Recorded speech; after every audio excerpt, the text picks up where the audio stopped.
L'actrice Catherine Wilkening est de la génération des Béatrice Dalle, Valérie Caprisky, Sandrine Bonner. Elle a été addicte pendant 15 ans à la nourriture, victime de terribles crises de boulimie qui la laissaient exsangue, dégoûtée d'elle-même et incapable ensuite de se concentrer pour jouer. Elle est aujourd'hui presque libérée de cette voracité morbide qui la faisait vomir jusqu'au bout de l'épuisement. On peut dire que c'est l'histoire d'une très belle comédienne, très mince, qui très vite s'est trouvée trop grosse, trop joufflue. Ouais, trop grosse, non. Trop joufflue, oui. Oui, mais c'est le problème de la dysmorphophobie. C'est quand c'est une pensée obsédante, qu'on pointe sur un détail imaginaire du physique et qui prend des proportions démesurées. Et donc pour moi, mes joues étaient énormes. Vous aviez même vu que Marlène Dietrich se serait fait enlever des dents Ouais. pour arranger son ovale. Jusqu'au jour où vous êtes allé voir un dentiste pour lui demander qu'il vous enlève vos molaires. Oui, parce que pour moi, la femme fatale, c'était une femme qui était comme ça, comme Marlène Dietrich. Et le côté joue, ça c'est un côté poupon, et je trouvais que c'était pas du tout fatal. Et donc je suis allée voir un dentiste pour qu'il m'enlève les molaires. Et heureusement, il m'a dit allez voir plutôt un psy. Et lorsque vous regardiez dans la glace, à la place de vos joues, vous voyez les fesses. Oui, je voyais, surtout en photo en plus, mais même maintenant, des fois encore en photo, on sourit, on voit plus que ça, et moi j'ai l'impression d'avoir des fesses à la place de joues. L'histoire pourrait être drôle, sauf qu'elle est devenue très très vite dramatique. Ouais. Vous avez commencé, jeune comédienne, à vouloir vous faire vomir.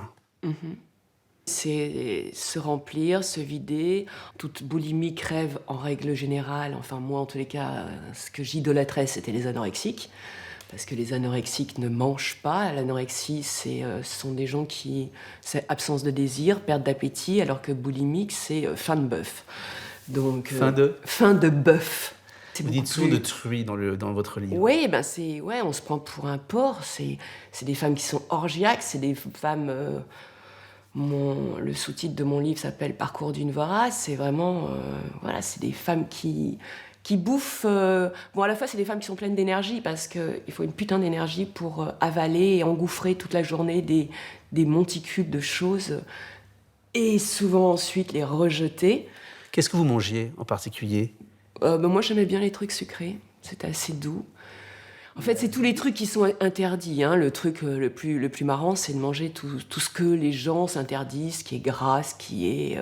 Donc, genre chou à la crème, genre... Ouais, parce que ça s'ingurgite mieux, ça glisse mieux. Il faut boire beaucoup d'eau pour que ça glisse mieux et que ça se rejette mieux. Vous en mangez combien, par exemple ? Bon, je sais pas.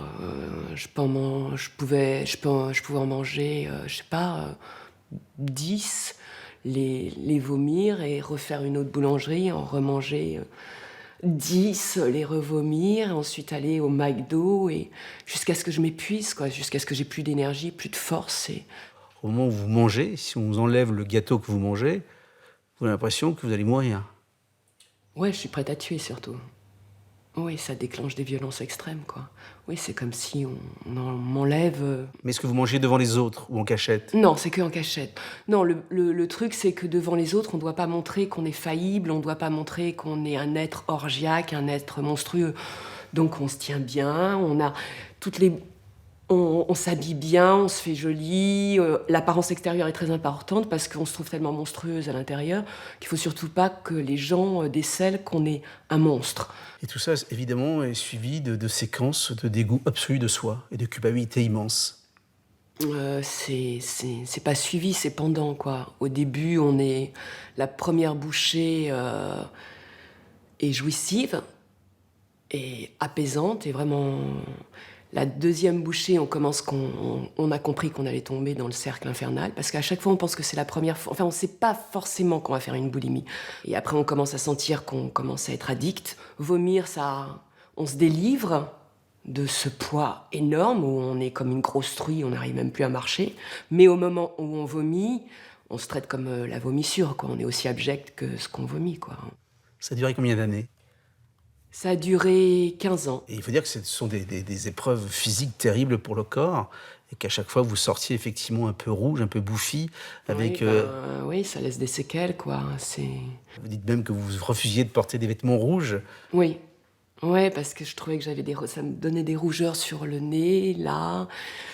Et dès que je mettais du rouge, j'avais l'impression que ça allait encore plus accentuer les rougeurs de mon visage. Je détestais le rouge, c'était une couleur que j'exécrais.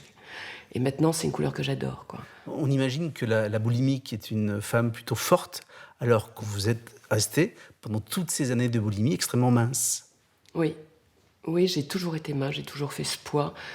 Oui, on croit toujours qu'une boulimique, c'est quelqu'un qui est ronde. Alors, il y a des rondes, mais il y a aussi des femmes qui sont très minces. Et vous, jeune comédienne, vous partiez en tournage à l'étranger ou en France avec dans votre valise une balance. Donc le Ouais. poids était une obsession.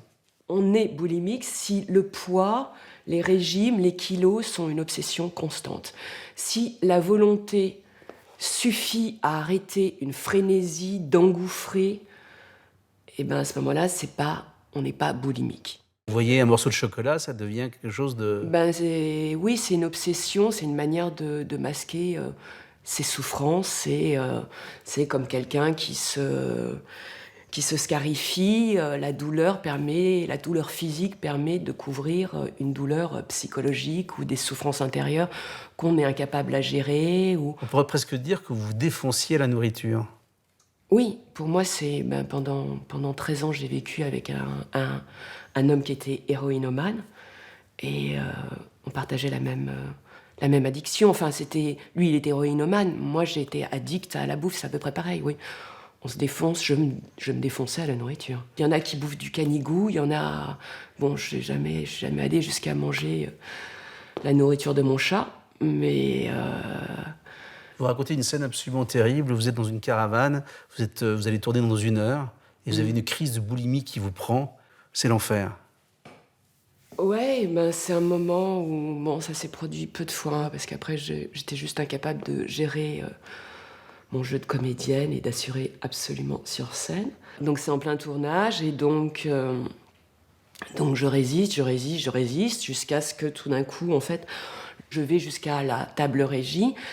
Et là, je vois cette monticule de nourriture, comme il y a souvent un peu moins maintenant, sur les tables régies, cette monticule de nourriture, et là, tout d'un coup, je deviens comme un animal, quoi. En fait, tout d'un coup, mon cerveau pète un câble, et je me suis tellement privée pour pouvoir assurer mes scènes et être bien, que tout d'un coup, il y a le manque qui arrive, et c'est la bête qui se jette sur la nourriture et qui attrape tout ce qu'elle peut, et je me cache dans la caravane, et là j'engouffre comme une bête sauvage, quoi. Vous dites que vous déchirez les paquets, que vous... Oui, il faut aller au plus vite, parce qu'on risque de m'appeler à n'importe quel moment. Donc voilà, c'est comme un héroïne qui a besoin de son shoot, quoi. Et après, se vider aussi, se débarrasser de ça, parce que de toute façon, on n'arrive même plus à marcher.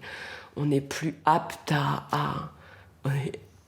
Et vous entendez taper à la porte l'assistant qui vous dit il faut aller sur scène. Voilà, Il faut assurer. Et donc, je sais que je peux pas assurer. Donc, à ce moment-là, j'attrape un quart d'Exomil et j'y vais, quoi. Parce que... Et on arrive à jouer? On arrive à jouer. Oui, parce qu'à un moment donné, on est habitué à ça, donc on est habitué à résister, on est habitué à être très fort, quoi. On est dans le contrôle, dans la vigilance totale de tout, donc on laisse rien paraître, mais de temps en temps, ça craque, quoi. Un jour, je dis stop, j'arrête de faire la comédienne. Je l'ai pas vraiment décidé, hein. Les autres, ils ont plus eu envie de moi non plus, hein. C'est vomir, bouffer, ça demande beaucoup d'énergie, et physiquement, j'étais plus capable d'assurer, quoi. Voilà. Donc non, un jour, les choses se sont faites ainsi, et j'ai commencé à beaucoup moins tourner. Et vous êtes mis à sculpter. Oui, ça a été la grande richesse de ma vie. Bon, j'ai fait quand même une psychothérapie, hein, ce qui est quand même essentiel. Par contre, la sculpture m'a permis d'évacuer tous mes monstres. Tous mes monstres qui m'habitaient. Des bêtes hurlantes, des corps déchiquetés. Et moi, je le voyais même pas. Moi, j'adorais en plus tous mes monstres. Les gens étaient un peu effrayés en les voyant. Moi, c'était mes guerrières, mes protectrices. Et vos crises de boulimie ont commencé à s'espacer? Oui, oui, parce que mon petit vélo dans ma tête a commencé à arrêter de tourner. Il a fallu 15 ans. Il a fallu 15 ans. Quel rapport vous avez aujourd'hui à la nourriture? Bon, je pourrais pas dire que c'est devenu complètement normal. Pour moi, il est normal, mais je sais que je peux manger une tablette de chocolat en entier. Ça me dérange pas. Et ça, je trouve ça génial. Un paquet de biscuits en entier, je trouve ça génial et normal. Lorsque vous passez devant une boulangerie, Euh, J'aime plus les gâteaux à la crème. Je trouve que j'en ai tellement mangé que c'est bon, j'en ai mangé pour toute une vie, 2 vies, 3 vies, 10 vies. vous faites plus vomir du tout? Non, plus du tout. Je sais même plus vomir. J'avais essayé il y a quelques années. Je sais même plus faire ça. Est-ce que vous savez aujourd'hui maintenant la raison de tout ça? Oui, c'est pour combler un vide d'amour. C'est pour combler son cœur.